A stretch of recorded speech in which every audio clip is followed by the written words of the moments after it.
to the interpretation channels.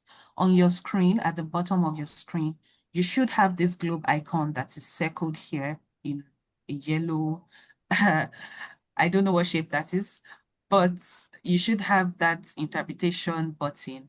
So when you click on it, you can see the different languages that we have.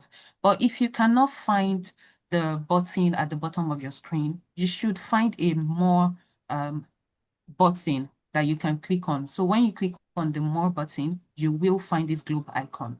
So just click on the globe icon and select any language that you feel most comfortable participating in. Yes, the three dots. So if you don't have this icon, you should have the three dots that says more.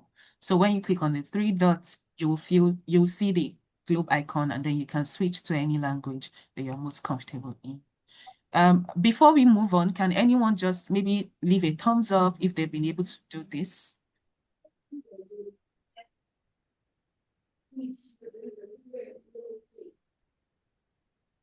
Me, I am not seeing any reactions. Just to confirm that's working. Okay, yes, we have some thumbs up. Thank you. Next slide. So shortly, who are the people behind this workshop? Who are the people that have planned it and that have brought it together? We have the EduWiki Hub board members. You have their beautiful and handsome faces here. And we also have the EduWiki Hub team that have brought this session to you. So next slide. Now we will be introducing and bringing forth our first presenter of today. And he's a guest trainer, and he will take the next few minutes to explain to us how to make the most out of Wikimedia Commons in education. His name is Hilary Onuh Ogali, and he is the Wiki Loves Africa facilitator in Wiki in Africa. And Hilary is a civil engineer and open knowledge advocate from Nigeria, and he is an active contributor to Igbo Wikipedia, Wikidata, and Wikimedia Commons. He also leads the Igbo Wikimedians Commons Hub, and is an organizer and community ambassador for international Wikimedia initiatives. So before I pass the mic to Hilary, let's welcome Hilary with our reactions and our applauses. Yes, I am looking at a number of reactions before I decide to hand over the mic to Hilary. If I'm not impressed, I won't hand over the mic.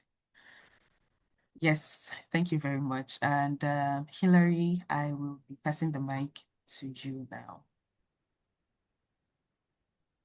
All right. Bukola, thank you very much. And good evening, everyone. Sorry, this is evening in my time. Whatever time it is at your place, this is I'm 16, sorry, Hilary. 15:56. So sorry to Yeah. cut in. I'm so sorry to cut in. Sorry, I'm so sorry to cut in. So I just wanted to remind you that because we have interpretations going on, kindly speak slowly so the interpreters can catch what you're saying and be able to accurately interpret to Yeah, others. thank you very much. That was very necessary because I speak very fast, but then I will try to slow down.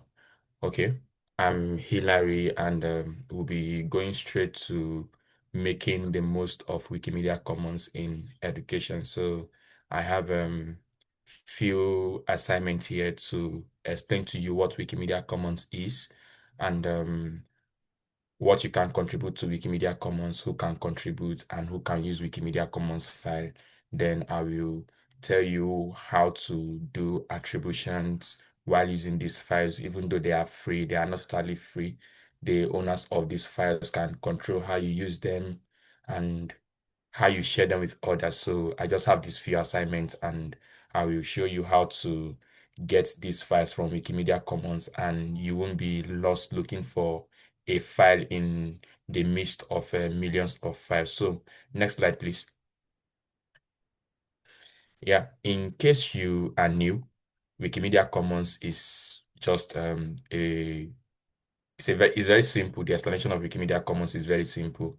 It's a free media repository of the Wikimedia Foundation. Wikimedia Foundation has so many projects. Wikimedia Commons, the mother projects, Wikipedia, and the rest of the projects. So Wikimedia Commons is where we host the media files that we use on other Wikimedia projects owned by the Wikimedia Foundation, which include the Wikipedia, Wikisource, Wikiquotes, the MetaWiki, and the rest of the wiki. And one of the interesting thing about Wikimedia Commons is these files that are used across Wikimedia Commons are free. Yeah, they are free content. Any file that you see on Wikimedia Commons, they are free to use and they are under open knowledge. That is, anybody can have access to them. And Wikimedia Commons don't just host images. We have videos, we have audios, and other open license file like some PDF that passes knowledge on Wikimedia Commons. And content can also be downloaded from Wikimedia Commons and they can be used on other platforms, even outside the Wikimedia space. And of course, the content that we upload on Wikimedia Commons, this is where it's very interesting to education. We use them to pass knowledge. So it's not everything that we put on Wikimedia Commons. I can't put my family portrait on Wikimedia Commons because it does not pass any knowledge except my family is notable. So we put only files that passes knowledge on Wikimedia Commons. So this is very interesting and it is very useful in education. Next slide, please. All right. So who can contribute to Wikimedia Commons? So for the sake of this particular webinar, I try to narrow it down to some set of person, but anybody can contribute to Wikimedia Commons. So in this room, I know we have most of educators, students, and people that does research. So all of you can use Wikimedia Commons, where no matter your discipline or what you do, you can contribute to Wikimedia Commons either by uploading files, improving the description of a file, adding a structured data to a file, or improving the caption, whichever way anybody can contribute to Wikimedia Commons. So next slide. Yeah. So what can you contribute to Wikimedia Commons? So you can contribute multimedia files to Wikimedia Commons, but then like I said before, the file must be something that passes knowledge, not just any kind of file. It can be, for example, when we talk about an image, it can be an image of a living and non-living thing. It can be a landscape image. It can be a monument that you think people need to know about. It can be a particular food that is peculiar to a particular set of people. It can be a festival, for example, a festival in Nigeria, a festival in India that you want people to know about. It can be anything that involves that can pass knowledge to others. Then what can we contribute? We contribute images, we contribute videos, we contribute audios and other media files at all that passes knowledge. Next slide.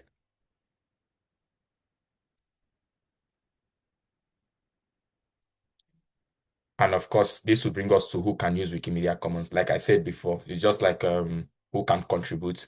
Anybody can use Wikimedia Commons, be you an educator, a student, whether you're a journalist or someone from the media house, whether you're a researcher, anybody, the general public at all, anybody can use Wikimedia Commons, either by taking files from Wikimedia Commons to use on a Wikimedia project or use it on your personal project like research projects and educational works. Next slide, please.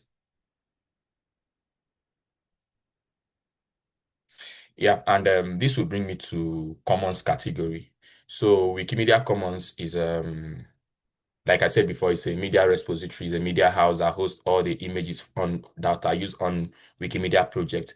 This media house is very big, and we have up to as at April, which is the month we are in, we have over 137 million files on Wikimedia Commons. So getting to get pick a particular file from Wikimedia Commons can be very hectic. So Wikimedia Commons is structured in a way that will make this very easy. If you just go and search for a random file, you the file that you are looking for can be there, but it will be lost in the midst of millions of files. So Wikimedia Commons is structured, has a category that's structured the way you can get access to file. And for example, if I'm looking for a file that is a plant, all I have to do is just to look for a category that says a plant. And of course, maybe the particular one I'm looking for is there.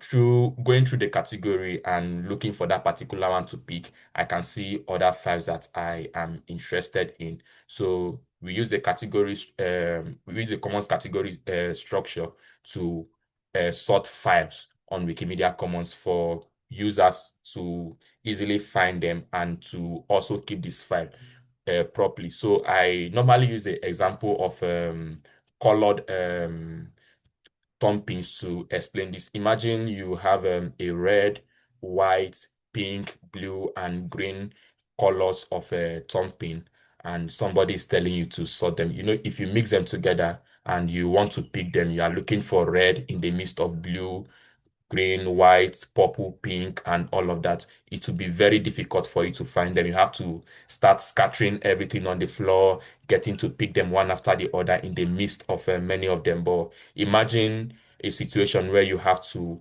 pick the red, put them in one box, pick the blue, put them in one box, the white, and all other colors.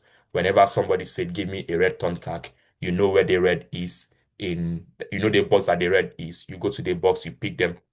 Whenever someone say, "Give me the green," you know the box that the green is, you pick them. So that is how the category structure is. So if I'm looking for educational material that talks about science on Wikimedia Commons, I know the category where science materials are kept. I just have to search for that category and look and narrow down the search to the particular science material that I'm looking for, and like that. So that is how the Commons category structure works. Next slide, please. I'm trying to work with my time, 30 minutes. Yeah, so why commons matters in education. So Wikimedia Commons is not just a space where we store media files. It's a space that inspire learning. Teaching and learning in the sense that the files that we are keeping there, we don't just keep them there to be there. We keep them there for others to come and pick them, use them to learn, and also use them to teach others. So, for example, if I talk about Chinua Achebe, a who is a novelist from Nigeria, if I talk about his books, it's possible that someone from India will not know Chinua Achebe, but by keeping his books on Wikimedia Commons, not just a book, now maybe a picture of the back cover and all of that, keeping them on Wikimedia Commons. If I talk about him and somebody go and search for Chinua Achebe, the person will be able to see what belongs to Chinua Achebe, the books that he has written that are existing on and they that are existing on Wikimedia Commons. This is me teaching somebody and somebody learning from what I know about Chinua Achebe and all of that. So it gives access to free and reusable resources. So educators can come, have access to these resources, pick them and use them. And of course, it supports visual learning. Yeah, and Commons also encourage digital literacy. So Wikimedia Commons is not just about downloading images. It's about teaching students how knowledge is created and shared, and also how to contribute to this knowledge. I think I'm okay. Yeah, and also how to contribute to this knowledge. Next slide. This will bring me to what we call licenses and attribution. I talk about sharing of knowledge. So the files on Wikimedia Commons, the knowledge that we can get from Wikimedia Commons, we don't just share it like that and move. People put this thing there. People take their time, spend resources to put this thing there. And the easiest thing that we can do is just to give attributions to these people. And this will bring us to the topic license. So we are going to talk about how to understand license and how to use it. So when we talk about license, we talk about permission type. Yeah, when we talk about free license, all files on Wikimedia Commons are under free license. So Free license is a permission type that allows people to use, share, and sometimes modify work without needing to ask the creator each of the times they want to use it, as long as they follow certain conditions. So we are going to talk about those conditions for Wikimedia Commons, the conditions that you need to follow to share Wikimedia Commons file. And all files on Wikimedia Commons are released under free license, mostly Creative Commons license. We have some that are under public domain also. Yeah. So the conditions, we have the attribution, which talks about giving credit to the original creator. So as an educator, if you are picking file from Wikimedia Commons and you want to use it, you have to give credit to the original creator. That is one. You don't forget to do that because it is very necessary. You don't own the file, even though they are under public domain. You have to follow the conditions and give credit to the original creator. Then also there is a share alike, which talks about you modify. If you modify, you must share under the same license. There is non-commercial, non-derivative, though this one is not peculiar to Wikimedia Commons. But then we are going to talk about these things one after the other, and I will tell you some of the ways that we get files to Wikimedia Commons, the campaigns, and all of that. Then we'll round up. So next slide, please. Yeah, so Creative Commons license. So the simple way you can think about it is this: if you can see the screen, just watch the screen while I talk about them. So the simple way you can think about Creative Commons license, because whenever you see it, you see CC by SA, CC by this 1.0, 4.0, and all of that. These are different licenses and what they mean. So whenever you see by, it means give me credit. So for example, if I upload a file and you see CC by, it means tell people that this work is under Creative Commons. The by means give me credit. That is, write my name that this work is by Hilary. And you see, there is whenever you see essay, it means share alike. That is the initial for share and alike. So it means whenever you use my work and you see CC by essay, give me credit and also share the work under the same license that I gave it under. And of course, we have a NC that talks about don't make money from it, and ND, do not change. So if you go under, you see CC by attribution, the different kind of license, but the ones we use on Wikimedia Commons mostly are the ones that are free. You mostly see the CC by and the CC by SA. Of course, there is CCO and there is public domain. Next slide, please. Yeah, so let's see what each of these different licenses mean.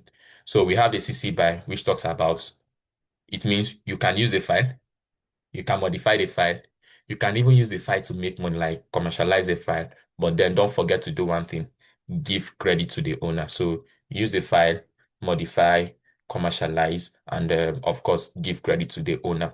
So this is CC by. Then we have CC by SA. It's just CC by SA just have um one thing that makes it different from the CC by, which is the SA that is there. So like CC by SA, like CC by you, the CC by SA talks about you can use, you can modify, you can commercialize. Of course, you give credit to the owner of the file, and the only difference is you share this file under the same license. So for example, if I give out my file under CC by, you can use my file, modify it, make new thing out of my file, and you can choose to put a file under CC by CC by NC. That is, anybody can do use it, give you credits, but don't commercialize. But initially, I gave mine under CC by, which you can commercialize. But the CC by SA now is saying that whenever you use the file and whatever you use it to do, you must share the file under the same license which I give it to you under, which is the CC by license and the CC by SA license, sorry. And the CC by and CC by SA license, they have different version of them. You can see the 1.0, the 2.0, 3.0, 4.0, which is the highest, and different version. And each of the versions they have different things that were added to them to modify them. And of course, we have the CCND.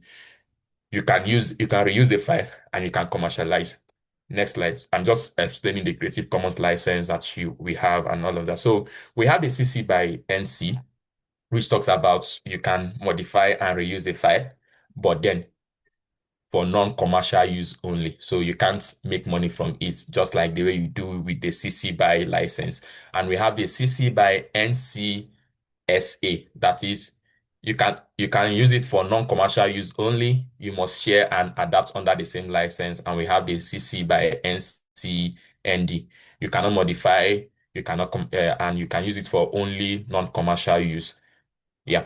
Next slide. Let me run along. And of course, we have some that are under public domain and Creative Commons Zero, which is a CCO. We have public domain PD. Whenever you see public domain talking about licenses and you see PD, it means public domain.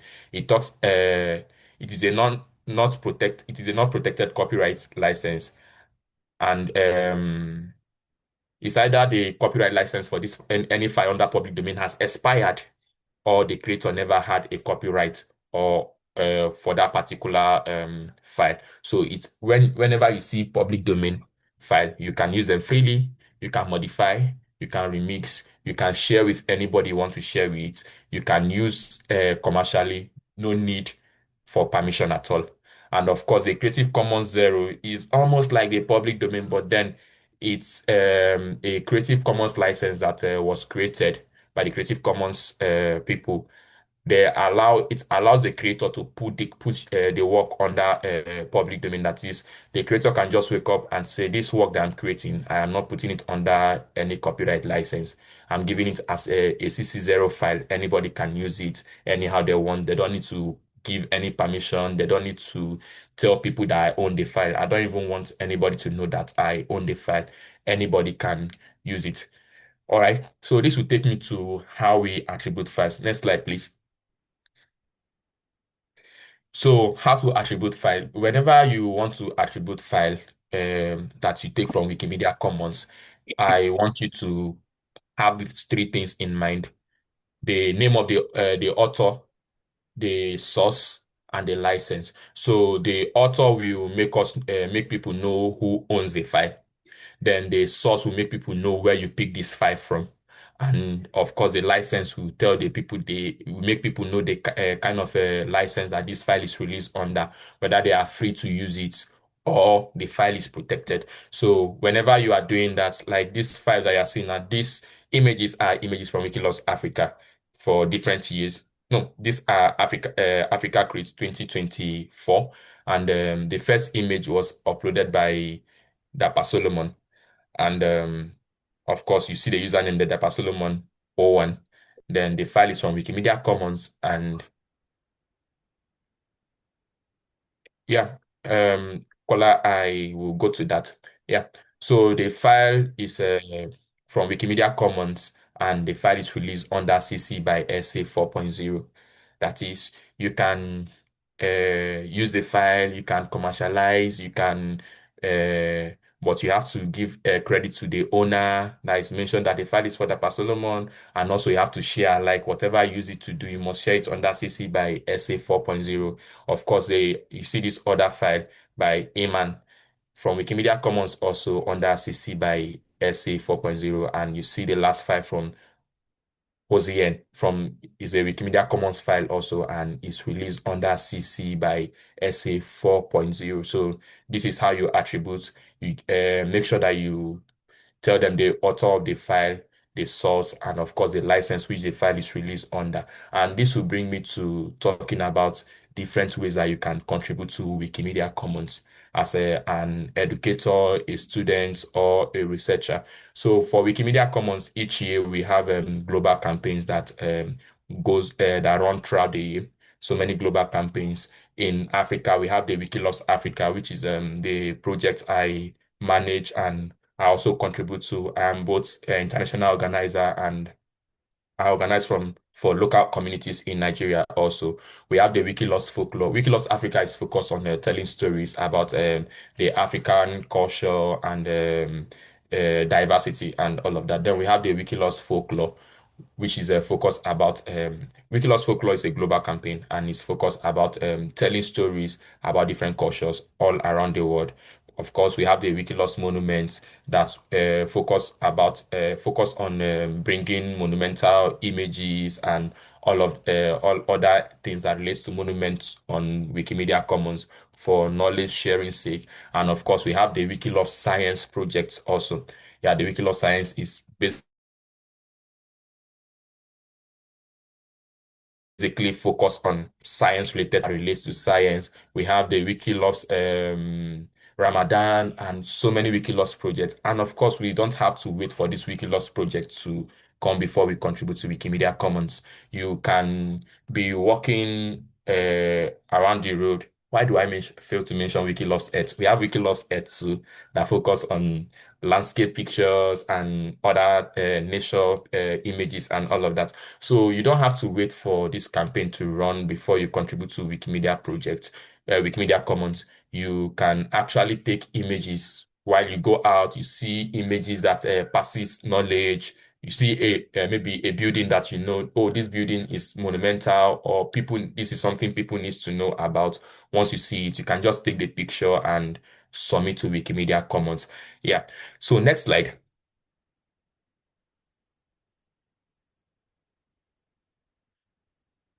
Oh, okay. So this is the point where I get to show you how to get images from Wikimedia Commons, how to use a category and all of that. So I will be sharing my screen. Yes. So I will be sharing my screen immediately and we'll walk through Wikimedia Commons. So Bukola Barakat, you need to give me access to share my screen. All right. Thank you very much. So this is this and all right. So if you can see my screen, I would like to see get a thumbs up. So I'm going to commons.wikimedia.org. Yep, commons.wikimedia.org. That is a URL for Wikimedia Commons, commons.wikimedia.org. Then you click, you open it. Once you open Commons, I'm trying to bring all these things down. All right. So just a minute. Yeah, this is Commons of Wikimedia Commons. Of course, you see some of these things at the top. You see log out. If you're not logged in, you see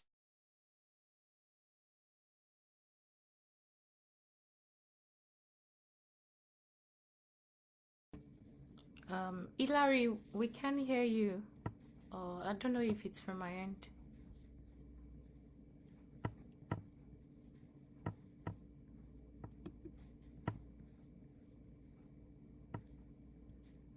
Sorry, can everyone hear Hilary? Just to confirm. No. No, I can't hear you too. Okay.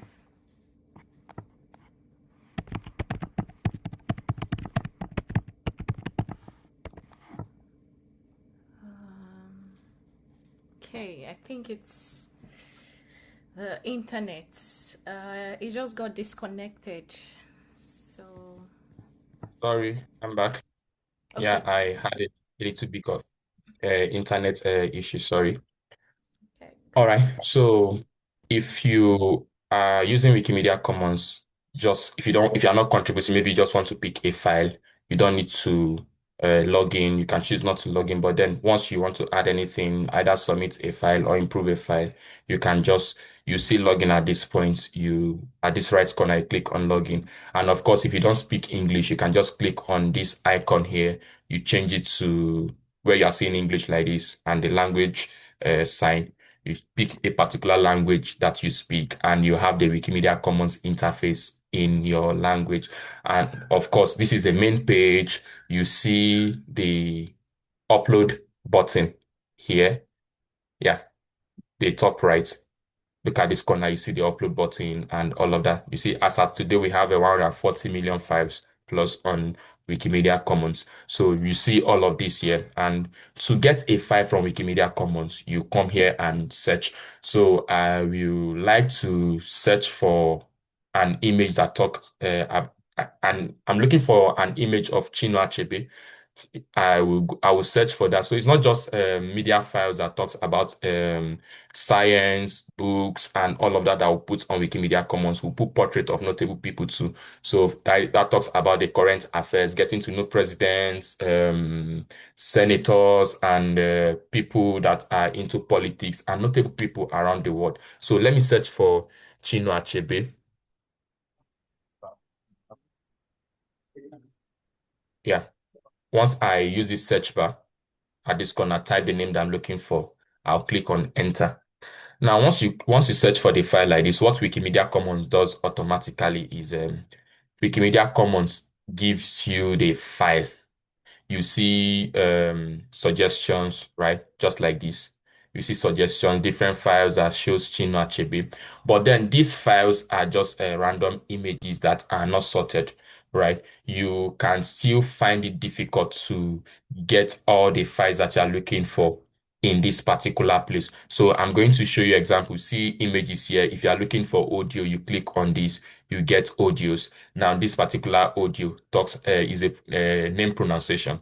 How that will let you know how you can pronounce this name. The name is an Igbo name. That is why you're seeing IG. And of course, you can see video here. If there's video about Chinua Achebe, you can see it here. And other media files. That is, if there is a PDF file that talks about Chinua Achebe and all of that, you can see them here. But I'm going back to the images. Let me pick this first image. Once you click on it, you open the image, and of course, you can see Chinua Achebe. This is the image. And if you scroll down, you see captions that you can add in different languages. You see description that talks about what the file is all about. So these are some of the things that you can work on if you you don't have any image to upload as an educator. You see, this is I just wrote Chinua Achebe in Lagos, Nigeria here. Who is Chinua Achebe? Nobody knows who Chinua Achebe is. So as an educator that knows about Chinua Achebe, you can just choose to edit the description and write about Chinua Achebe. Once you do this, you are also contributing to sharing of knowledge. Yeah, you are sharing knowledge too. It's not only picking of files as an educator. What you know, you can still put it on Wikimedia Commons, and what others knows on Wikimedia Commons, you can still pick it to use. And of course, how do you know the Creative Commons license for this particular file? You can see this work was first published in Nigeria and it is now under public domain. So this one is under public domain. You don't have to give license to anybody or mention anybody when you are using it. So of course you see the permission here and all of that. Now what I want us to see is a category structure actually. So at the top of this file, you see categories and you see Chinua Achebe, you see photographs by Carlo Bavagnoli, of course, then PD Nigeria, that is public figures, portraits that are under public domain in Nigeria and all of that. So I'm interested in this particular category, Chinua Achebe. Once I open it, what this category is going to show me is all the files that are under that belongs to Chinua Achebe that are on Wikimedia Commons. The ones that I kept that were added to this category, you will see all of them here. You see, right? So you don't have to be looking for Chinua Achebe one after the other. You can just see all the Chinua Achebe files under one category that is in one page. You see all of them in one page. So that is what the category structure do. Let me search for another thing. Oh, let's say politicians from Nigeria. Or let's say Nigerian politicians. Let's see. I think that should be the category, Nigerian politicians.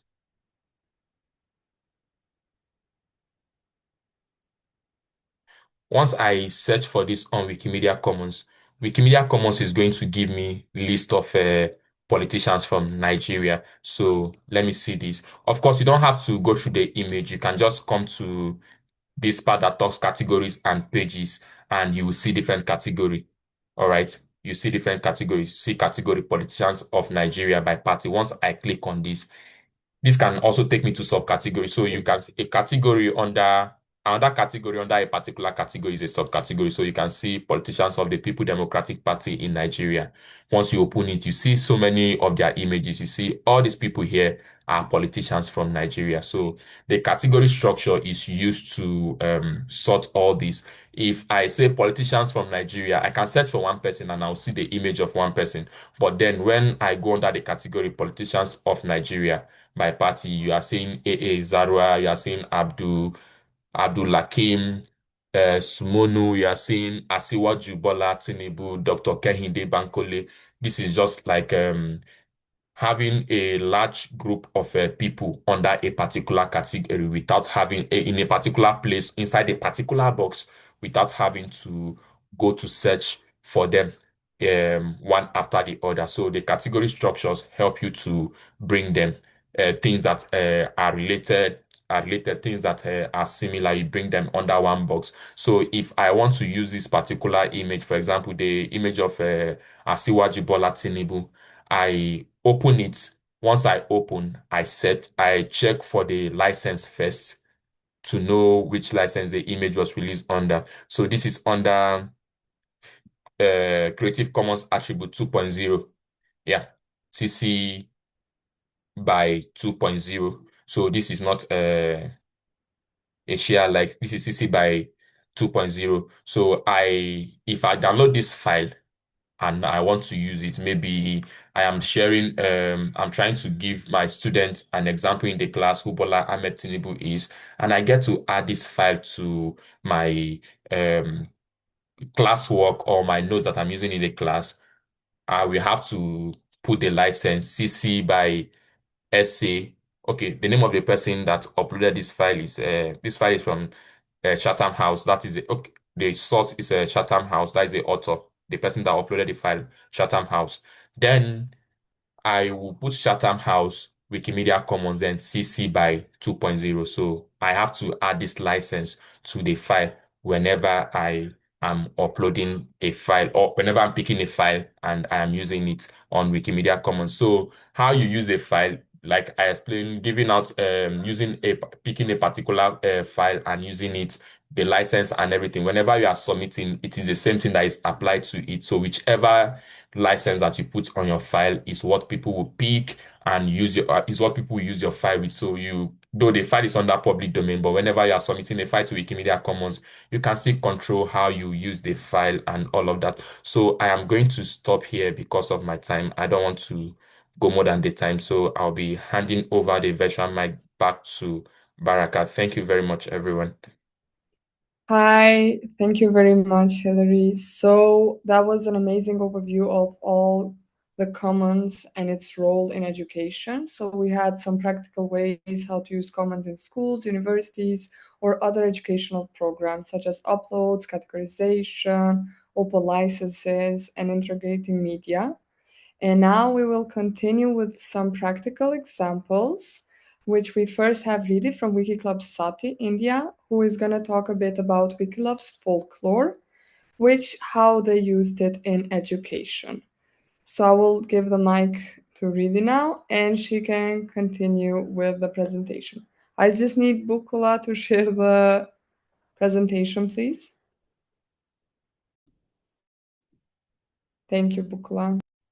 Yeah. Am I audible? Yes. Okay, thank you. Okay, so hello everyone. This is Riddhi Sharma, and I am a Wikimedian from India. So currently, I am a part of communication and outreach team for Wiki Conference India 2026. And pastly, I was a COT member of Wiki Science Competition India in 2025. I am also someone who is currently managing the activities of Wiki Club SATI and also researcher for its initiatives. And other than that, I am academically pursuing a bachelor's degree in English literature. So yeah, here is a student and to represent our club students. Next slide, please. So the topic which was given to me was Wiki loves folklore in education. Next slide. So I would like to represent our club and our students, how we have retained them over time because of this specific campaign. And if we are talking about Wiki Loves Folklore, why? Why just this campaign? It is necessarily we have new members coming up in our club. So that's why. So as a part that I have said that we see in our club that students are getting retained because of this campaign, it is necessarily because we saw this thing that starting when we used to teach students about the fact that how to contribute on Wikipedia, because that is the most famous project, obviously, within the Wikimedian atmosphere. But then we saw that Wikipedia is a bit complex, and they did take time to understand it all and to contribute it in a well manner. So until then, they used to get discouraged because obviously admins used to point out their mistakes. So we thought how to make them enter in the Wikimedian atmosphere in a way that they can contribute and they can have this friendly atmosphere, and that they can have us, they can interact with us from the starting. And that was when we thought that we should maybe make them start contributing with Wikimedia Commons. So Wiki Loves Folklore was the first initiative which we thought that we should take our students for photo work, which was based on particular themes. You can have this example, like if you are talking about Wikimedia Commons and someone is asking that, what sort of photos do we put in Wikimedia Commons? What should we answer? Because we see everything on Commons, right? So for this, we thought to make the students understand that what is actually important to document and what actually holds the value, we thought that probably they can find it out themselves when we go to photo walks. So we thought that this thematic campaigns would help us, and that was Wiki Loves Folklore at that time. And we took our students for the campaign and for the photo walk, and they started learning from those campaigns, from those photo walks. They saw their own work on images, on Commons, on Google with this specific category. They were able to understand it all easily because it was about uploading it all. And at the same time, their confidence did boost. Just think about this thing. If you are actually going for a specific theme like folklore, and you are going to a place, you should be informed prior, right? That what probably you would need to document and what things you will need to know beforehand. And what when they used to be with us who had the experience before, we used to teach them, we used to tell them that how to approach someone for their own consent, how to talk to someone, how to convince someone. That thing boost their confidence, and ultimately they used to approach others for their consent, and that built confidence in them. Next slide, please.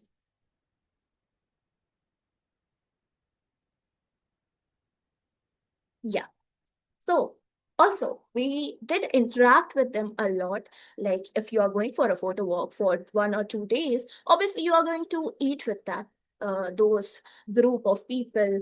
You're going to interact with them. You're going to teach them a lot of things. They are going to interact with you. This creates a safe space. We started bonding. They started telling us what their potential was. We started knowing that other than photography, what can we do to make them contribute? That was, there were students who wanted to do the note making part, which was essential for the reports afterwards, after these photo walks, which made our reports even better. And they helped us with that. There were editors who wanted to contribute to these images by combining all of them, or these videos by combining and editing all of them in a beautiful way. There were organizers. For example, if we are going for a photo walk where there is a stage where there are multiple artists and we have to document them, how do we know who are these artists whom we need to approach for interviews, probably for documentaries, probably whom we need to approach for just photographs? These organizers used to look after such things. So we got to know that every student had their own potential. And certainly, after knowing all this, we got to know our students, they got to know us, that we are here to help them. And there were many collaborations going on at the same time because we had CPUG coming up because they saw the effort which our club students did make at that time. And they come up to us and they did ask for the fact that they were able to help us with the workshops, which they learned, where they learned about ethical documentation, where they learned about post-processing of images, where they learn about search things. And further, there were also many engaging activities where we used to tell them that, see, this image is important because of this, and that made them realize that they are contributing to something which is important, and they are being that important part as well. So that probably helped us to retain our students. Next slide, please. This is some data. In 2025, we did a photo walk, and there were not many new contributors. We saw around 300 plus images. But we did see that the new people who came, who joined us during the photo walks, they were quite happy after that. They did join us with many of the workshops and everything. So we thought that probably in 2026, the participants would remain the same, but maybe we should take more new contributors. We should select more new contributors, and we did that. We did 10 plus new contributors, we selected them, and we got outstanding results with 4x times of growth in what we uploaded the last year. It was 1,200 plus uploads for the same campaign. And that effect was seen on Wikipedia, which we was lacking before, because last year we saw that there were 15 articles which were posted, which were uploaded for feminism and folklore campaign, but this year it was 200 plus. So it was all done by our students, and I'm pretty sure that I still have many of our students right here who did contribute to all that. So yeah, that is how we did the educational part, and that is how we strategized everything and retained those wonderful students. So yeah, that's it from my side. Thank you, everyone. Thank you very much, Riddhi. And now for anyone joining, I know we have a few new people joining. So I would like just to ask them to also understand that we just had Riddhi from Wiki Loves Folklore in India, and she showed us how they used it in education. We are on our practical examples, and right now we have Mariana from Wikimedia Colombia, which will tell us more about how they developed a contest, a photo through Commons on glaciers, and as well as how they used it in education. Please, Mariana, the floor is yours. I'm asking again to just speak slower because we have interpretation and they need a few minutes to interpret into the languages that we have available. Okay, thank you, Rita. Hello, everyone. My name is Mariana Lozano. I work as a gender specialist with Wikimedia Colombia, support the knowledge engagement area, and I would like to thank for this space. Please, next. Let me say, did you know that Colombia has glaciers? And if so, how many can you name? Maybe you can put the reactions in the Zoom, you know? So, okay, most people would know this answer, even in Colombia. Today, so I want to tell you a story about what happened when knowledge leaves the classroom and begins to circulate, transfer, and connect with the local communities and the real world context. Because if we think about that, much of the knowledge produced in the university often stays there, in assignment, in class, in repositories, only read by teacher. Meanwhile, there are communities connect the glaciers and mountains ecosystem in Colombia that, despite the environment, cultural, and scientific moments, remain underrepresented on the internet. This is the especially important today because the last year, 2025, was designated by the United Nations as the International Year of Glaciers, at a time when Colombia's lithosphere is gradually disappear. Document this ecosystem is not only important, it's urgent. Next, please. Thank you. This is where this experience begins. We working with the National University of Colombia in a course of glacier, which was interdisciplinary space focused on climate change and who is seen by local communities.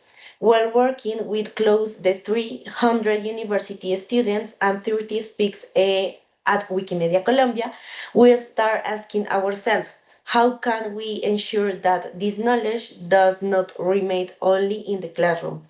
To answer this, we decide to do something different. Instead of traditional segments, we invited students to contribute direct to Wikimedia platforms.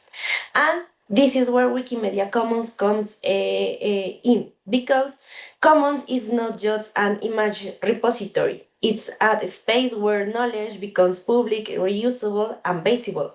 Students were offered the chance to make contributions to Wikipedia, Wikidata, and Wikimedia Commons, and they seized the opportunity and went beyond our expectations. Next, please. Thank you. More than 100 students joined as news editors. They edit articles, upload images, and worked with data. But one of the most important contributions was adding and improve reference. Students add more than 100 new reference, many of them based on local source, including materials for institutions such as IDEAM in Colombia, and knowledge shared by professors and experts involved in the course. This means that knowledge produced with them, the country was being integrated into the Wikimedia projects. In this way, students not only contribute content, but also help it improve the quality, reliability, and representation of information of reference at the time. To support this process, we working with key principles such as neutrality, verifiability, and quality source. As a result, content was improved reference, we strengthened and more reliability information began to circulate. From this experience, we understand something important. Document glaciers could not only be from the university, so we expand the process. This is how the glacier and high mountain photographic content was created. Next, please. This was the further step from the classroom to local communities. We invite photographers, mountains, and community members to document these territories and upload their images to Wikimedia Commons. What started an education activity became collect the process. The context was organized in three categories: glaciers, direct image of Colombian glaciers; ecosystem, biodiversity, and high mountains environments; and communities, cultural and social relationship with these territories. Next, please. The context leads us to an important question. How do you evaluate these images beyond aesthetics?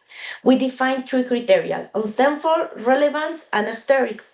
Focuses not only visual quality, but also on the evaluate to each image for Wikimedia. The jury was intentional diverse, combined environment science, Wikimedia expert, and visual arts. The evaluation including both individual scorings and the collect discussions, where the final selection was made through dialogue and share the perspectives. Next, please.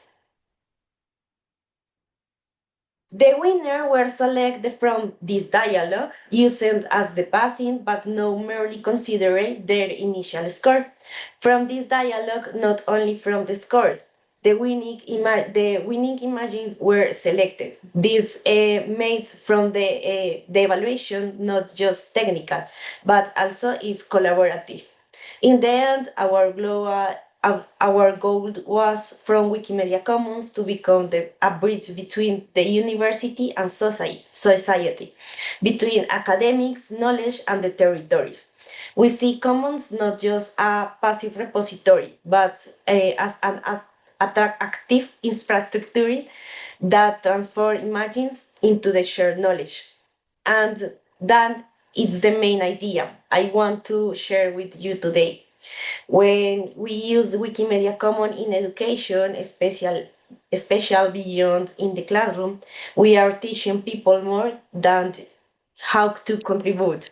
We are fostering a new understanding of themselves and one of knowledge produced. We are transform how produce knowledge, how circulate, and for what it exists. Thank you very much. Thank you very much, Mariana. From everyone who just joined, we just had Mariana from Wikimedia Colombia show us how they use Commons with the topic of glaciers. And now we will have Natalia from Wikimedia Ukraine to talk about on the collection of Wikilove's campaigns in education. We would just like to ask Natalia to speak slowly so we can accommodate the interpreters. Thank you very much. Natalia, the floor is yours. Hello. I'll try my best. As a non-native speaker, I find it difficult to, also not only think about what I'm going to say in another language, but also try to speak slowly, but I'll try. Welcome, everyone. I just wanted to tell you I have been involved with Wikilove's Monuments campaign in Ukraine since the beginning of it in Ukraine as a volunteer since 2012. And in 2013, I joined the organizing committee. And ever since, this is my special interest project. We are trying to figure out how to keep people that have been uploading pictures to the contest, but also how to get new blood into the campaigns. And I started kind of like a collection, so far a small collection. I'm already going to expand it with more examples after this session and also follow up with some people that I've seen the presentations and that we talked about. So I'm going to ask for the next slide. I'll try to give you some overview of things. Next one, please. So overall, you have heard during the presentations case studies here. A lot of you have been involved. I can see a lot of volunteers of Wikilove's Monument Contest, even in Ukraine, our jury members, people who helped, people also who do it in their own countries. Usually the campaigns of Wikilove's something, anything, and here I'm also including Wiki Science competition as kind of a variation of that, is usually aimed at general public. So it has a very low threshold to enter, which is fantastic for educational activities. And they are usually built around one topic. So if you find somebody, a partner or somebody, you can go really deeper and you can find people who are interested in that one topic. And it's also easier to develop some materials, for example, because you are going to have a bit of a more defined target audience. Are they interested in, traveling, or are they interested in doing experiments that can help you? And the bigger ones are already international, and that can have a special vibe, usually interesting also for young people, of it's an international. I'm taking part in something that is bigger even than my country. And this all makes Wikilove's X campaigns interesting platform for educational activities. Next slide, please. As an example here, Wikilove's Monuments Italy, they had a special contest for schools, meaning that they limited the scope on one region. Here, in this example that I'm using in 2023, they had 2 schools. They did separate registration for kids and special evaluation, because of course kids not always can compete in a general category, then a photo walk with a guided tour, so that there is a more educational and deeper component to it, not only taking pictures, but also getting them some information. And of course, an award ceremony and a photo exhibition, because that helps to promote, motivate, and keep engaged, just like Riddhi was talking about also before about engagement. And as a takeaway of that project that Italian team reflected on, that was some kind of pre-selection of participants would be good. So like not working with the whole class, but kind of with the interested pupils, and concentrate on these few motivated ones. Next slide, please. In Wikilove's Monuments Ukraine, we had, Mariana Senkiv, who is here, had an idea to do a photo walk for the students of a university, for them to actually go to some cultural monuments, take pictures, get, again, a guided tour, but then participate in a contest with a more educational, like meaning dashboard and everything. So there was, again, this limited scope photo walks, certificates, of course. And what was important here as a takeaway, this can be a good thing that can be kind of scaled even for like Wiki conference. And here is an example of how a Wiki conference annual event that was happening in Ukraine. We had the participants have this guided tour, and then in order to upload pictures and learn a bit more. And next slide, please. Argentina has uploading pictures of the city as a part of their virtual course Teaching with Wikipedia. So it's aimed at teachers, depending on who your target audience is for your educational activities. Of course, is different what you can do, because how you're going to explain to teachers is going to be different than to students. In Brazil, they had not a Wikilove's Monuments or Wikilove's X campaign, but they had an educational course for the communication students, and I'm going to talk a bit more about it later. And they were also trying to combine it with Wikidata, not only with Wikimedia Commons. In Uruguay, they had a contest like Click to the School, because we usually concentrate on monuments, but we do not think about the institutional, the educational institutions. And that can be, again, easier to enter for schools or like some kind of institutions, because they may be interested in themselves first, and then try to do or expand, do more projects. And the photo contest that they had about physics, that kind of is a reminder of or kind of is a replica of Wiki Science competition. Next slide, please.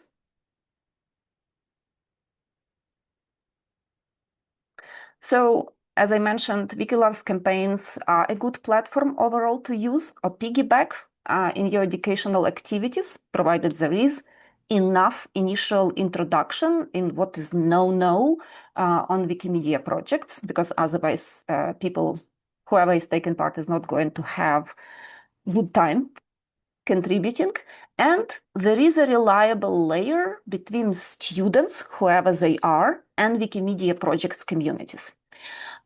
Because what we have in a classroom and what we do not have on Wikimedia projects overall is the safety of a classroom where you can make mistakes.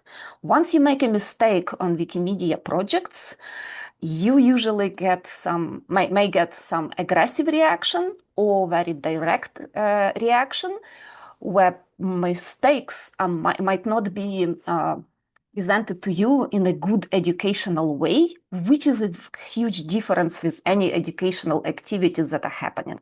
So if you are going to have any educational activities, this is an important part. Figure out somehow separate registration needed, some kind of tracker of activities, and of course somebody who is going to be monitoring, so they can soften the blow if the project is happening directly on Wikimedia projects.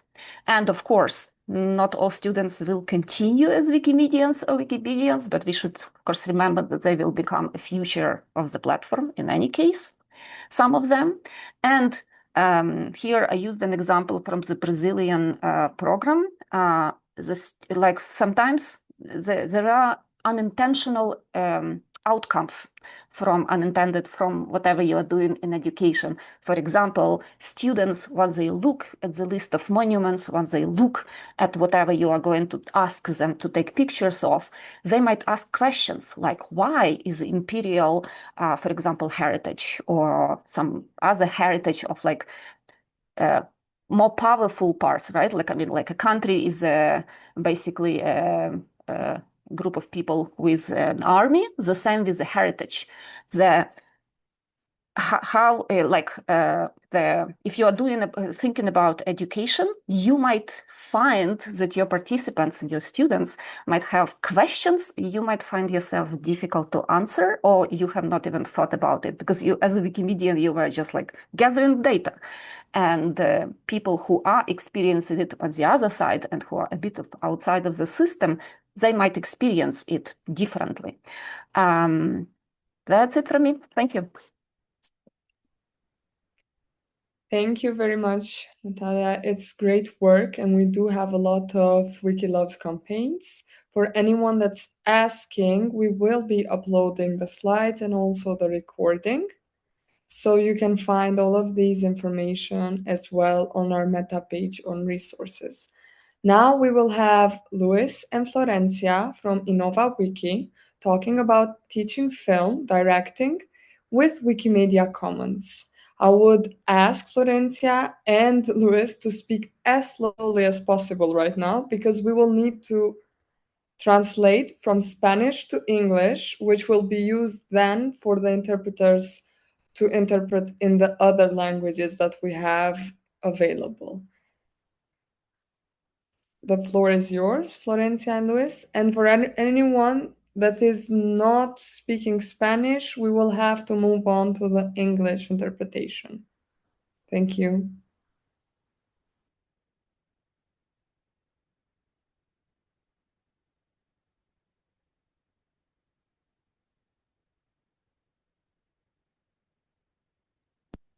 We can, We can we can start. hear you. ¿Podemos Yes, empezar? Luis, you start.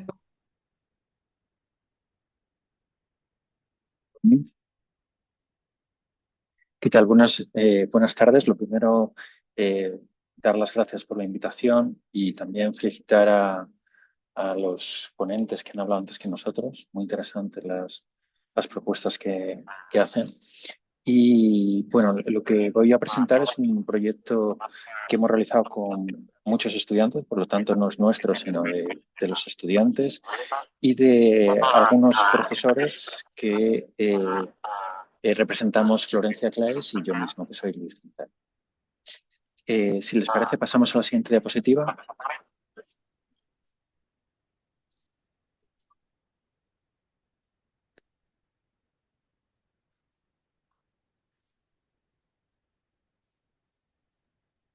pasamos Continúo. a la ¿Se siguiente aclaró la diapositiva. interferencia? Bien, pues perfecto. Pues si quieren pasamos a la siguiente diapositiva. Como les decía, les explicamos el proyecto que proviene también de un grupo de investigación que se llama EduWiki.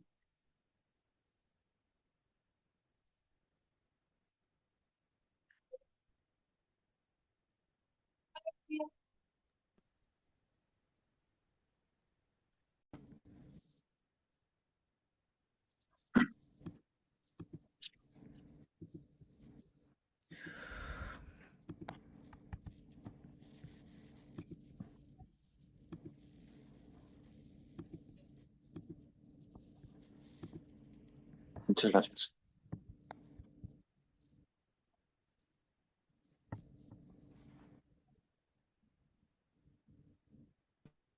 Gracias. Si pudiéramos la diapositiva anterior.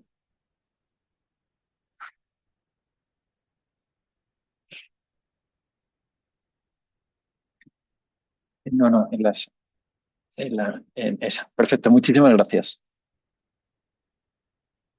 Bien, pues el proyecto que nosotros estamos preparando o el que estamos presentando es un proyecto que se desarrolla al aire libre. Esta diapositiva es un espacio que para muchos de los países de los que han estado hablando pues puede ser un espacio normal, un espacio que se puede ver desde la ventana de su casa, pero para los países secos como España, pues esto es un jardín botánico. De hecho, es el jardín botánico de mi facultad, de mi universidad.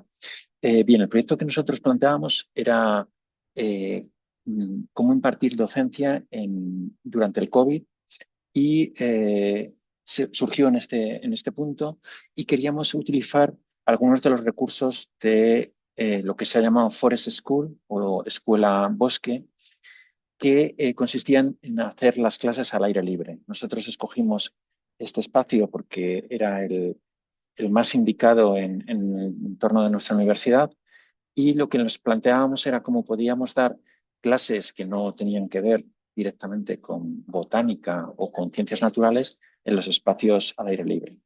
En concreto, la asignatura o la materia que íbamos a utilizar era la asignatura de dirección cinematográfica, es decir, una asignatura práctica, pero que tradicionalmente se ha desarrollado en platós o en estudios de cine, es decir, en interiores.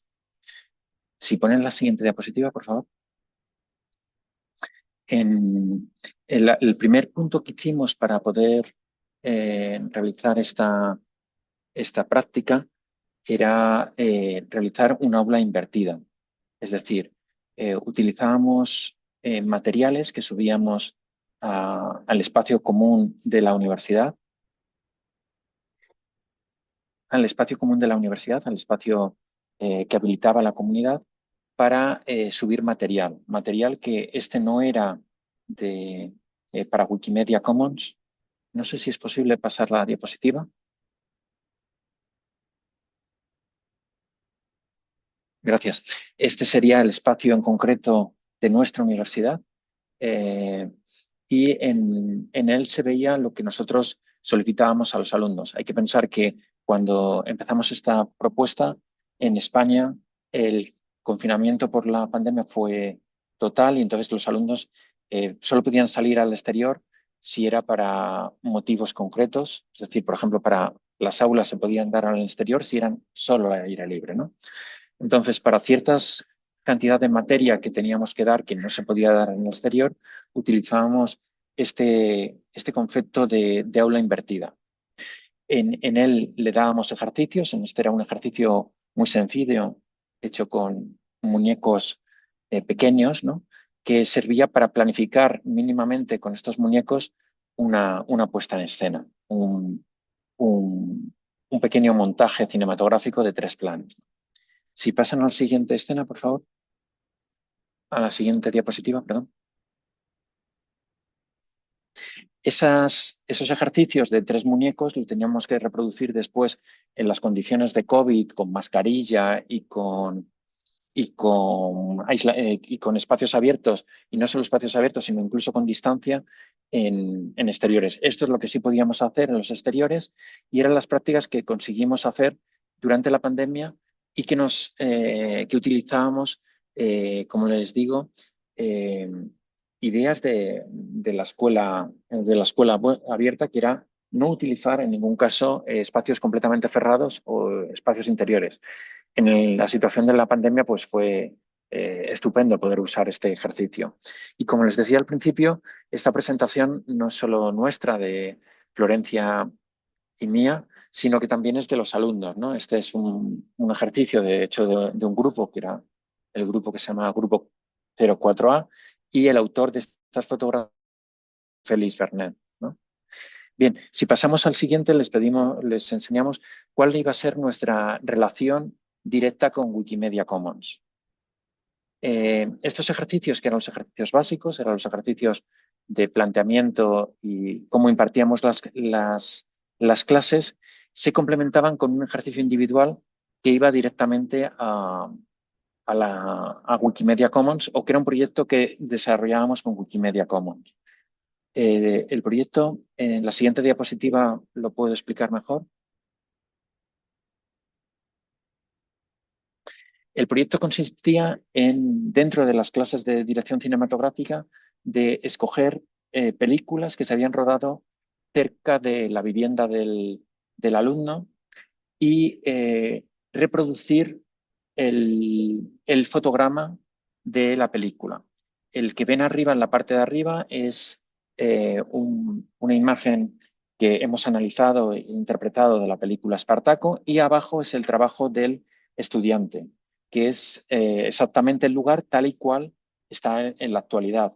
Como se ven, pues es prácticamente el mismo.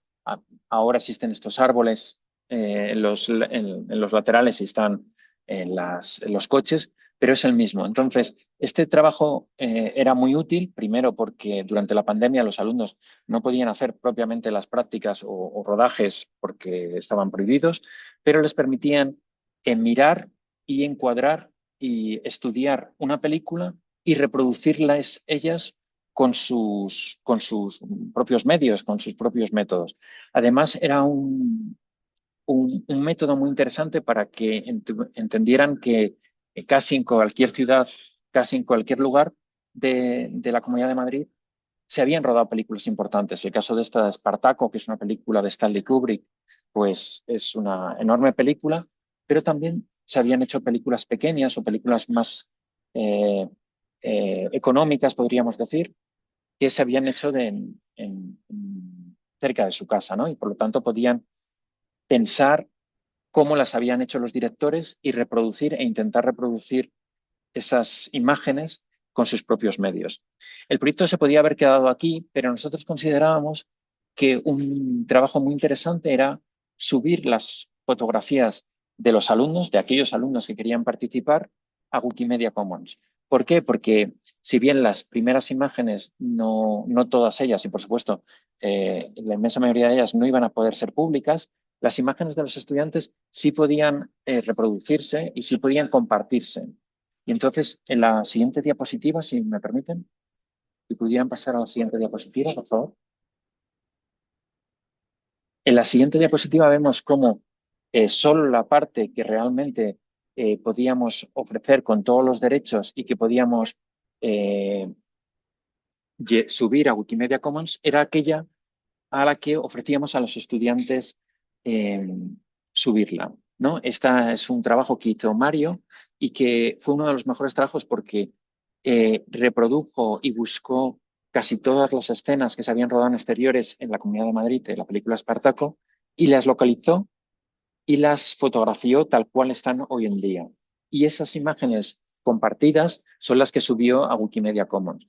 Fíjense que para aquellos que tengan menos pericia o menos experiencia en la imagen cinematográfica, esta fotografía intenta reproducir hasta el formato de la película. Es decir, son fotografías panorámicas, ¿no?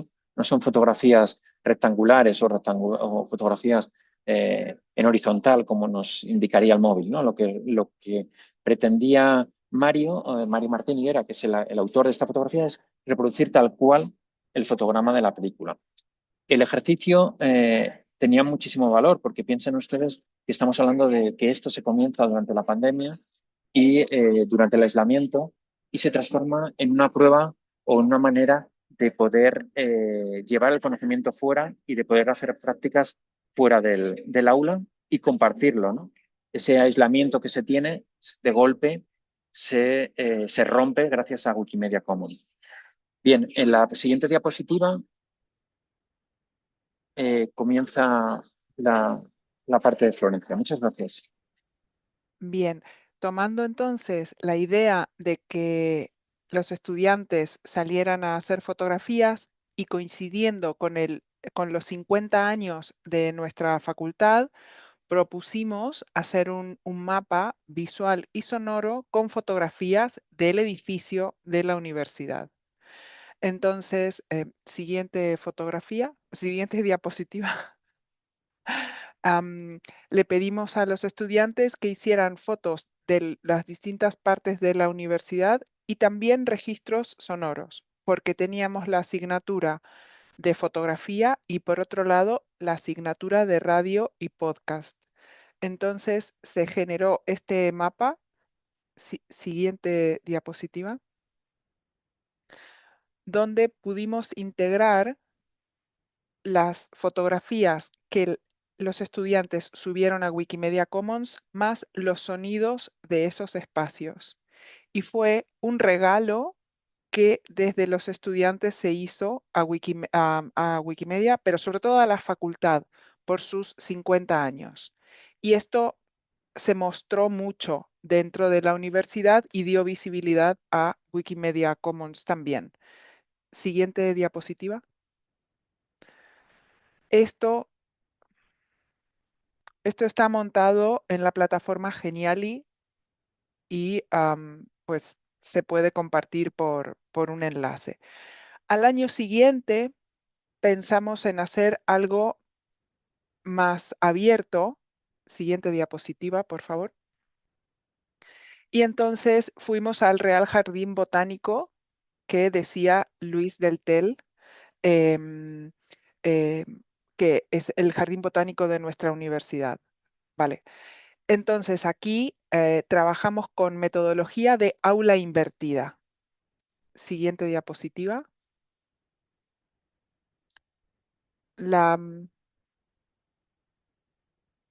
Bien, lo que hicimos fue hacer videos explicando cómo subir fotografías a Commons, cómo geolocalizar una fotografía o un audio, ¿vale?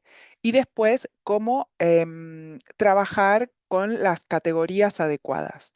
Todo esto lo preparamos antes de ir al jardín botánico a hacer una visita guiada con especialistas que nos contaron sobre los árboles y sobre las aves que había en el jardín botánico. Entonces, ese paseo fue muy enriquecedor para todos, porque ya teníamos las herramientas para poder aprovecharlo mejor. Siguiente diapositiva.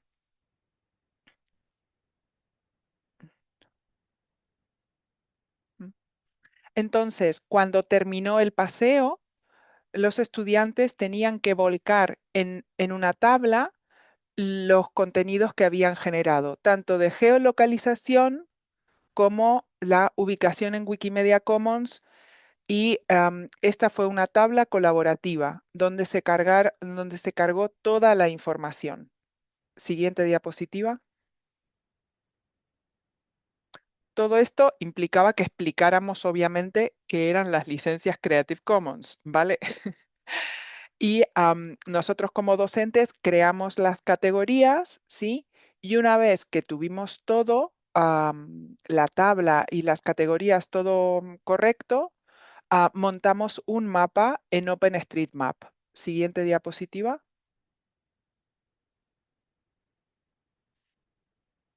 Siguiente, es perfecto. Entonces aquí montamos sobre un local de OpenStreetMap cada una de las ubicaciones. Siguiente diapositiva. Donde se podían ver y escuchar donde se podían ver y escuchar los registros tanto fotográfico como auditivo que habían hecho los estudiantes. Entonces esto ya quedó disponible en abierto, integrando Wikimedia Commons, OpenStreetMap, y está disponible para todo el mundo. Entonces, en esta experiencia se integran muchas cosas. El salir del aula e impartir clases en el exterior. No solamente centrarnos en disciplinas de la carrera de comunicación, sino también incluir conocimientos de ornitología, botánica. Y por último, de habilidades de cultura libre para hacer la publicación en abierto y utilizar geolocalización y OpenStreetMap. Eso es todo. Muchas gracias.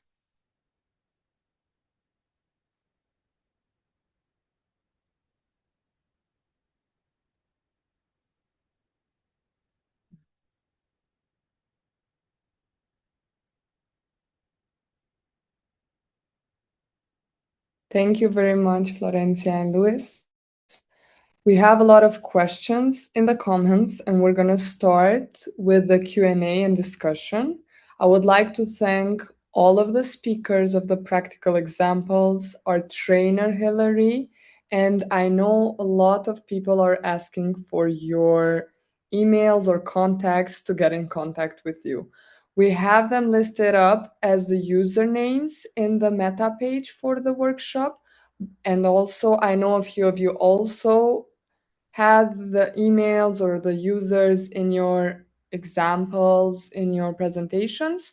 But for anyone that wants to add more on the comments section, links, comments, discussion, something that you did not mention previously, please feel free to use the comment section.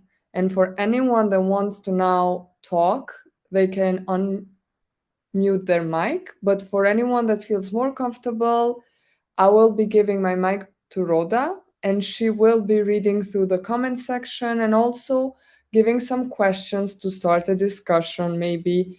And I'll give the mic to Rhoda right now. Thank you so much, Rita. And it's been a wonderful session all through. And would love to hear questions from the participants, from those who have been with us. Would love to hear questions for them, from for the speakers. So I'm going through the charts, and I see yeah, okay. Lucy has been responding to, so I'm going through the chat now to see questions and just read them out. Okay, I'm scrolling.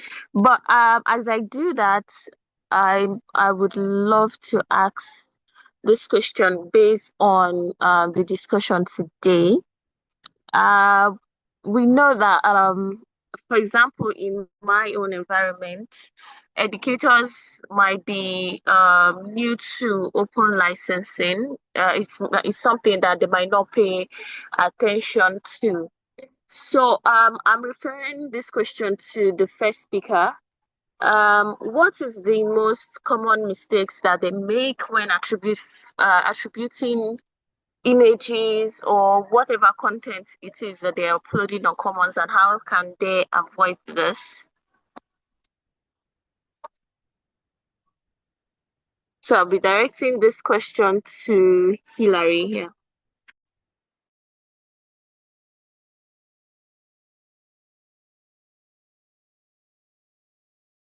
Yeah, thank you very much. I would say the most mistakes people make when attributing images on commons is not having the proper knowledge of the particular license that they are using. Wikimedia Commons, people get to just pick a license because they just see it appear and they see Wikimedia Commons lists some of these licenses that they just pick without reading what the license is all about. So I think I would say that is a common mistake people make. Some persons can just come and say, "Oh, I'm using CCO because I just like the way the license is short CCO," and they don't know that they are releasing their file under public domain kind of license. And meanwhile, they want to have a credit. They want people to know that, oh, this file was actually created by Hilary, but at the end of the day, I get to release the file under CCO. And when somebody uses it, the person will not give me credit. So yeah, that is a common mistake that most people make actually. Thank you so much for explaining that. Is there is there a tool that is existing that can help them know what kind of license they should be using, or is there any resource that they can make use of? What I would say is to know the kind of license that you are using. I think the best thing to do is just to read about these licenses, the ones that are available on Wikimedia Commons. You read about them and know what they entails. You see, just like I explained them on the during my presentation, talked about them, the one that gives you that allow people to make money from your work, the one that allow people to just use your work without even giving you credit, the ones that allow people to use your work, share your work, and also give you credit. And of course, Wikimedia Commons has some of these things listed while you are making the upload. You see some of these licenses listed. So the best thing to do is check what we have on Wikimedia Commons, the license that we use on Wikimedia Commons. Then take your time, go over them, read them to know what they are all about. All right, thank you very much for that. And I also see that I think Florencia put down the link, which I think will also be very useful to newbies. Thank you very much, Hilary. So moving on, I'm just asking these questions because I'm yet to see any question in the chat. So I'll just keep Sorry, Rhoda, asking my can questions you take until. our questions? Can we ask questions? I've been raising my hand. Oh, apologies, I did not see that. Yeah, you can go ahead. Okay. Thank you so much. So I did take down some questions. And I first of all want to just appreciate all our speakers. It was great to see the different projects and how they connect to Wiki Commons. And most importantly, how they connect to teaching and learning in the classroom. Particularly, I love the idea that was presented by both Mariana, Anthony, Louis, as well as Riddhi. So my question is to you, Riddhi. I know you talked about how you run a wiki club for students, Wiki SATI, and you did the Wiki Loves Folklore. But I would really like you to speak on how their participation in Wiki Loves Folklore has contributed to like their teaching and learning in the classroom. And maybe to respond to this, you can think about how Florencia and Luis were able to like connect the Wiki Loves project to the specific work that they do for students in the classroom, and we could see how photography and movie was connected to the project they carried out. So I would really like to hear from you because we have a whole lot of people that are participating in Wiki Loves Monuments, Wiki Loves Folklore with students, right? But we would really like to see where is that impact? How does it contribute to their to specific subjects that they learn in their classroom? So that's my question to you. Thank you. Yeah. Am I audible? Yeah. So answer to that would be, let us certainly start with what is education. It is about practical knowledge, right? Which we can implement or we can actually show it to others or probably from which we can benefit from, right? So when we talk about confidence, when we talk about these photo walks, which actually enhances the confidence, at the same time, which actually enhances the topic on which the photo walks are carried on. When it is thematic, it is based on such things that if a student is assigned about something that you have to interview this certain person, a student would need to research about what sort of questions he or she might go with, right? So such small things actually add in value that they do learn a lot of things. They do learn how to interact with the surroundings. They do learn how to convince. They do learn about a lot of in the way of interactions, which is actually used after completing that particular degree and sitting in a room with interviewers, and you have to interview, right? So you have to prepare your answers. There are a lot of things. So education did, like, it is for themes, it is like for monuments we get to know about monuments, for folklore we get to know about folk. When we start contributing to Wikipedia, we get to know about a lot of articles. They get to know that whatever they are documenting, it has, or whatever they are editing, it has some sort of importance that makes them carry that responsibility, and that makes them more aware and more, and they that makes them more encouraged to read and to know more and to contribute more in that way. So yeah, that would be my answer.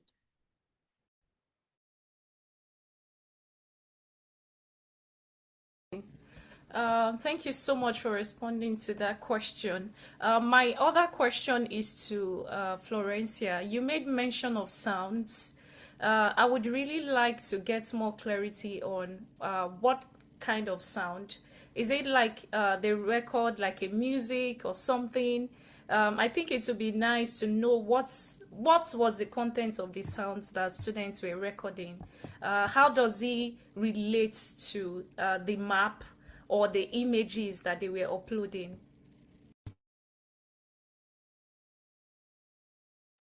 So each point of them on the map, the students took the picture and also make the recording of the sound of that place. Maybe in that moment it was a bird singing, or maybe a bus passing by. So the idea was make a record of that moment, not a video, right? Not video, it's different. So the students or someone else can use that sound to understand how it is in real life without making any filter. Or I don't know, Luis, if you want to add something, but the idea was the sound that you are hearing in that moment, in that place. Also, when we did it inside the university, it was very funny because the sound of the stairs, people climbing the stairs, or maybe at the bathrooms, that sounds, right? The water. So we think it's a very interesting practice also to know the students what is important for them, what kind of sounds are interesting for them to be being recorded. And then we have a talk with them. We didn't upload everything, right? We have to say not everything is important for Wikimedia Commons and not everything is nice enough to be uploaded, right? Thank you for the question. Yeah, thanks so much. That was really, that provided a lot of clarity for me, especially for someone who is not familiar with the work they do in that department. That's a great, an interesting project. Thank you so much. I see we are really behind schedule. So Yash, please, you have to keep it very short because we need to go Super on quick. to the. Okay, No cool. problem. Very super quick. So I'm just like one of the session I took for the commons related. So basically this is maybe it can had something with the Hilary's presentation. Someone asked me like in Wikipedia Commons we can see lots of different type like CC by SA 2.0, 3.0, even 1.0 and 4.0. So can we switch our licenses? So the answer is yes. If you are the sole owner of that photograph, you can switch from CC 2.0, CC by SA 2.0 to CC by SA 4.0. But in case if you have uploaded anything in CC by SA 0 license, then you cannot. So I don't know. I thought like it may be a good to share with all of you here. And second thing, we also do lots of, outreach thing when, especially for the newcomers, where the first question we like ask, like, I can, maybe I can sell my photographs and I can earn one. Why should I donate for free? So by the way, for that, I show, couple of the quality and valued and feature images and just guide that whether your photographs are more great than them. So think about like why people are contributing just to for the open source. So this sometime like this trick sometime makes them convinced to upload photographs under free licenses. However, the one of the biggest challenge which I'm continuously talking about, like we upload the photographs and then a very fine day we recognize, okay, some different website is using my photograph without crediting me. So there is no as such, proper way where we can ask those maybe news agency or the website or maybe those research websites to ask them, uh, because I have done it previously in so many times, just sending an email, we kindly, can you please, give the photo credits? So that things I think we or maybe the foundation can help us out so that we can also, like it, it make no sense if there is a license and it is not being followed. So yeah, this is two things I want to share here. Thank you. Okay, thank you so much. I see we are really behind schedule, but Zico, of course, you can have 2 minutes, and Yes, then yeah. thank you. Thank you. I have a little life hack for you. Once upon a time, I took a photograph of a political party in Germany, and it is a right-wing extremist party. So these are evil people. So I uploaded it to Commons long time ago. And yes, I don't want them to use the image. You know, I don't want them to have this image in their propaganda material. I don't want them. How can I prevent those evil people to use my image for themselves? How can I prevent that? Well, I mean, I can change the name or anything else, but well, I can decide how to call myself. So if you look, name attribution,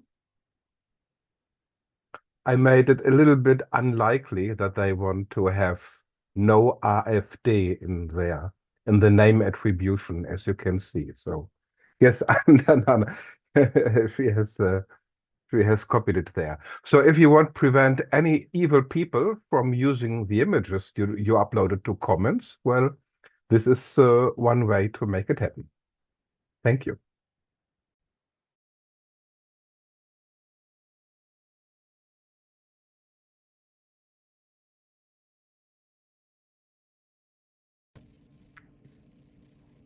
Okay, yeah, I was displaying the screen to see if you want to walk us through and explain more, but I don't know if everybody were able to catch that life arc that was shared by Zico, or if we would need more clarity on his concerning his explanation. Okay, I think a lot of people needed more clarity, Zico. Yes, it's I can choose what name I have for this file. So my name is Zico van Dijk, but I put in Zico no AFD van Dijk. And so I'm very sure if they want to use the image, they have to do a name attribution. And I don't think that they want to have a name attribution where no AFD is literally in it. So maybe it Okay. helps. Okay, I see. I catch that life arc now. Hilary, your hand is raised.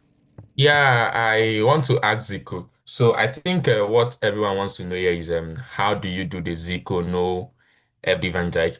Is it that you edit from the edit some from you edit the description box and added it, or there is something you did to your username before you upload? I think that's what everyone wants to know actually.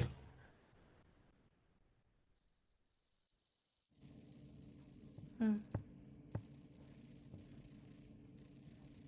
Okay. Zico, do you want to respond to that question? Oh, yes, wonderful. I wanted to be short, but indeed, you just click on edit and then you can put any name. Maybe you have a different username, but then you write in whatever will be suitable. Like, I don't know. I know this from someone who used the name of a communist politician.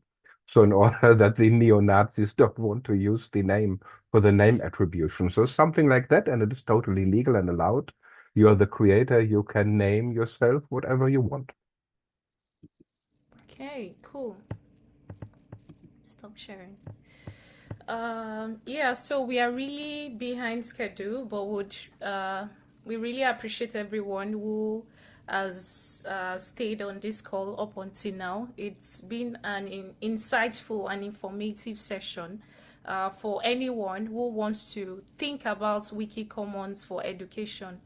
And just while Hilary was presenting, I thought about what about we have a campaign, Wiki Loves Education, and see how we can bring all of these ideas, like the Florencia's idea, Antana's idea, Natalia's idea, Mariana's idea, like bring all of these ideas together and come up with a Wiki Loves Education campaign. I've not heard of any that exists, but I think it would really be an interesting campaign.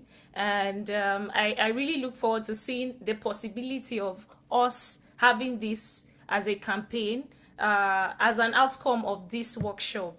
I would really love to see that. We are, as the EduWiki Hub, we are open to collaborate with you to see how this can be possible.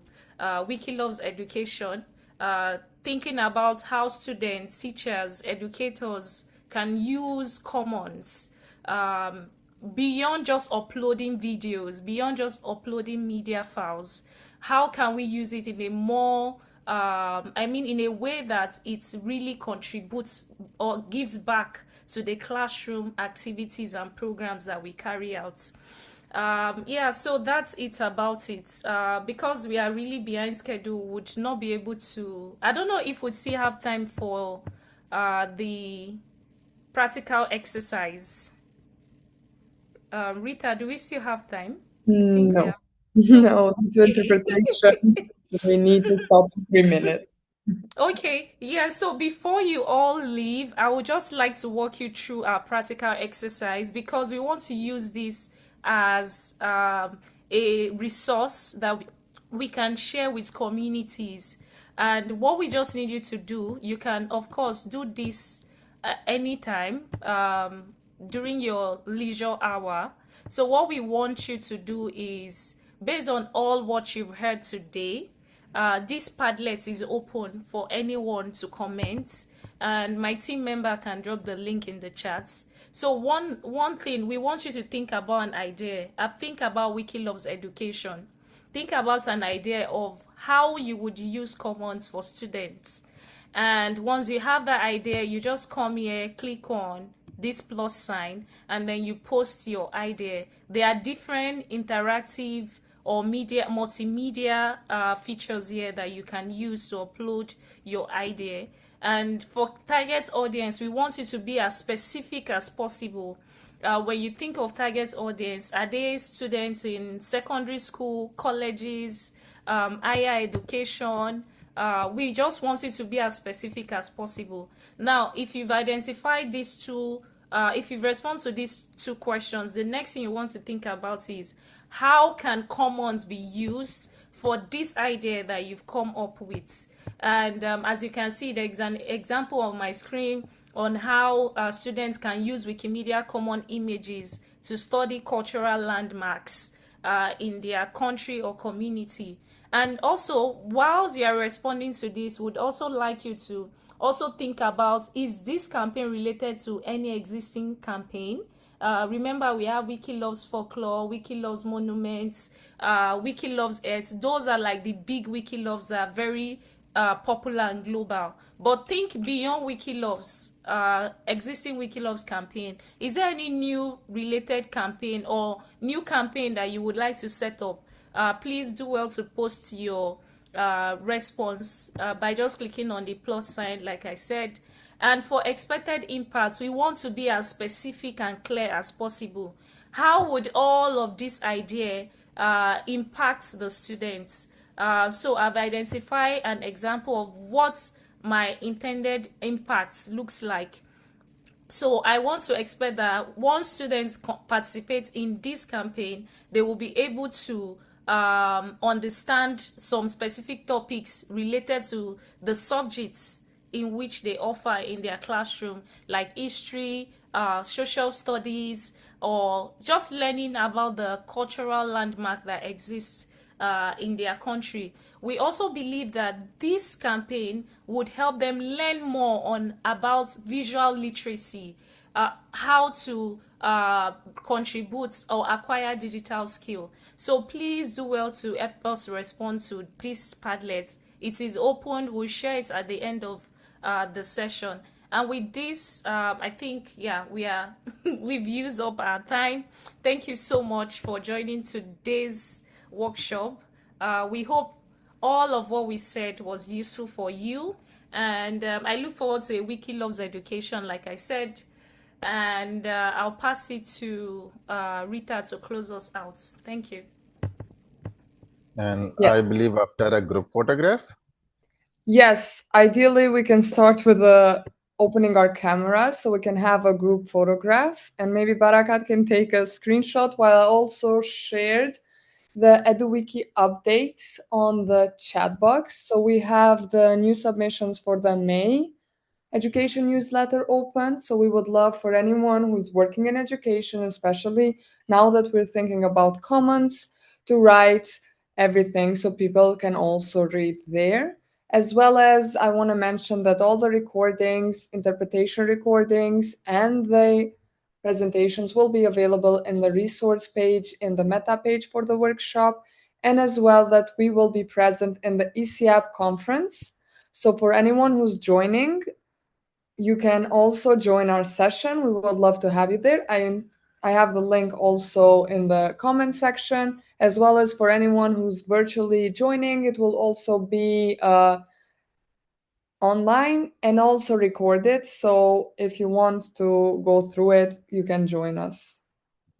Thank you also to all the speakers, the trainer, and you for joining as well, and also the interpreters for doing an amazing job. We would love for everyone to open their cameras so we can have a quick picture, and then Yeah, I'm taking them. 1, 2, cheese. Cool. I just took some pictures already. Thank you, everyone. It was an insightful and informative session. And we look forward to connecting with you beyond these spaces.